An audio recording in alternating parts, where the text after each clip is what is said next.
اسلام کے لیے وہ زمانہ بہتر تھا کہ آج کا زمانہ؟ دیکھنے میں تو آج کا بہتر لگ رہا، کروڑوں میں تعداد شمار کرو تو شمار میں بھی نہیں آتی، اور وہاں بھی دیکھیے لاکھ سوا لاکھ تو ایک شہر میں بھی اس سے زیادہ بستی ہو جاتی ہے۔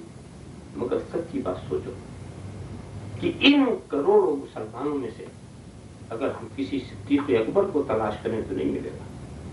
ان کروڑوں مسلمانوں میں کوئی فاروق اعظم ہو تو بتاؤ، ان کروڑوں مسلمانوں میں دولت مندوں کی کمی نہیں، کوئی عثمان غنی ہو تو بتاؤ، ان کروڑوں مسلمانوں میں تلوار چلانے والوں کی بھی کمی نہیں، مگر کوئی خالد ابن ولید ہو تو بتاؤ، ان کروڑوں مسلمانوں میں اذان دینے والوں کی بھی کمی نہیں، اگر کوئی بلال حبشی ہو تو بتاؤ۔ میرے رسول نے جن لوگوں کو تیار کیا تھا، ہم کروڑوں مل کے بھی رسول کے غلام کی طرح بن نہ سکے۔ کیا بات تھی ان کے پاس، کیا چیز تھی؟ آپ سوچئے، جب وہ لاکھوں میں تھے یا گنتیوں میں تھے تو کیا بات تھی؟ ایران کیوں ان سے لڑس رہا ہے، روم کیوں ان سے کاپ رہا ہے، قیصر و کسریٰ اپنے ایوانوں میں لڑس رہے ہیں، یہ کیا بات تھی کہ وہ فاقہ مست بھوکے پیاسے کمری لپیٹے اونٹ کی لگام پکڑ کے چلنے والے جب چلے تو چلتے ہی چلے گئے، کسریٰ کے سر پہ سے گزر گئے، قیصر کو روند ڈالا، قسطنطنیہ میں پرچم لگا دیا، بیت المقدس پہلم گاڑ دیا، دی اذانیں کبھی یورپ کے کلیساؤں میں، کبھی افریقہ کے تپتے ہوئے صحراؤں میں، دشت تو دشت ہے، دریا بھی نہ چھوڑے ہم نے، بحر ظلمات میں دوڑا دیے گھوڑے ہم نے، اور ان کا حال یہ ہے کہ جب بڑھے تو ان کا قدم کوئی نہ روک سکا، اونٹ کی لگام پکڑ کے چلے ان کا قدم کوئی نہ روک سکا۔ اور آج ہمارا حال ہے کہ ہم ٹینکوں کی صف لے کے چلتے ہیں، میزائلوں کی قطار لے کر چلتے ہیں، امپالا یا کنڈیشن گاڑیوں میں چلتے ہیں، اپنی سرحدی نہیں کراس کر پا۔ معاملہ کیا ہے؟ وہ ریگستان میں خیمے کے اندر سو رہے ہیں اور قیصر و کسریٰ اپنے محل میں لڑک رہے ہیں، اور ہم اونچی اونچی بلڈنگوں میں خود ہی کانپ رہے ہیں، بجائے اس کے کہ کوئی ہم سے، ہم خود کانپ رہے ہیں۔ آخر کیا بات ہو گئی ہے؟ کیوں اتنی تبدیلی آ گئی؟ تو سوائے ایک لفظ مسلمان ہے جو ان کے لیے بھی بولا گیا، ہمارے لیے بھی بولا جاتا ہے، مگر معلوم ہوتا ہے اس لفظ میں وہاں روح تھی، ہمارے تک پہنچتے پہنچتے یہ لفظ بے روح ہو گیا۔ کیا چیز لے کے وہ چلے تھے؟ کون سی دولت ان کے پاس تھی؟ تو آپ سوائے اس کے اور کیا کہیں گے کہ جب وہ چلے تھے تو پھر ہاتھوں میں ضرور اونٹ کی لگام تھی، مگر ان کے دل میں مصطفیٰ کا عشق تھا، محبوب کبریا کی محبت تھی، اور ان کی زبانوں پر ذکر الہی تھا۔ وہ اللہ سے غافل ہونے والی قوم نہیں تھی، اللہ کا ذکر کرتی تھی، خدا کی سچی بندگی کرتی تھی، خدا کے احکامات کا لحاظ کرتی تھی، حبیب کی محبت کو لے کر کے جب یہ چلے تو نہ عشق کے قدم کو کوئی روک سکتا ہے، نہ ذکر الہی کی طاقت کو کوئی چیلنج کر سکتا ہے، وہ بڑھے اور بڑھتے چلے گئے۔ ہمارا معاملہ یہ ہے کہ ہمارے عشق کی طاقت بھی کمزور ہو گئی ہے اور ذکر کی طاقت بھی کمزور ہو گئی ہے، نہ ہم ذاکر رہ سکے نہ ہم عاشق رہ سکے، دونوں چیزیں ہماری کمزور ہو گئی ہیں۔ ورنہ دوستو عشق تو عجیب چیز ہے، اگر کسی کا عشق کسی کے دل میں سما جاتا ہے تو بس وہ دیکھنا چاہتا ہے تو اسی کو دیکھنا چاہتا ہے، سننا چاہتا ہے تو اسی کو سننا چاہتا ہے، ذکر چاہتا ہے تو اسی کا ذکر چاہتا ہے، نقل چاہتا ہے تو اسی کی نقل کرتا ہے، ایک ایک چیز کی، اس لیے کہ محبت جو ہے وہ اتباع پر مجبور کراتی ہے، محبت کے اطاعت پر مجبور کراتی ہے۔ وہ تو تلاش کرتے ہیں کہ میرے محبوب کو کیا پسند ہے وہی میں پسند کروں، میرا محبوب کس سے چڑھتا ہے اس سے میں بھی چڑھنے لگوں، میرا محبوب کس چیز سے دور رہتا ہے اس سے میں بھی دور رہنے لگوں۔ تو عشق کا عجیب مزاج ہوتا ہے، اور دوستوں وہی سارا مزاج جب تک ہم پیدا نہیں کریں گے ہم کو وہ لذت نہ ملے گی۔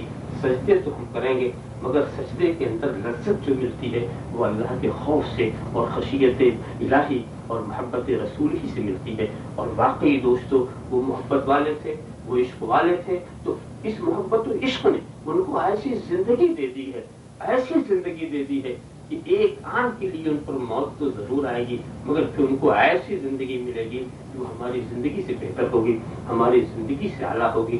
اصل چیز یہی ہے دوستو، ہمیں اپنی حیثیت کو سمجھنا چاہیے کہ ہماری حیثیت کیا ہے اور ہماری اصل منزل کیا ہے۔ آپ دیکھیں میں یہاں پر تھوڑے سے سفر کے لیے آیا ہوں، تھوڑے سے سفر کے لیے یہاں پر آیا ہوں، پوچھ لیجئے گا ایک چھوٹی سا بریف کیس میرے ہاتھ میں، کیوں؟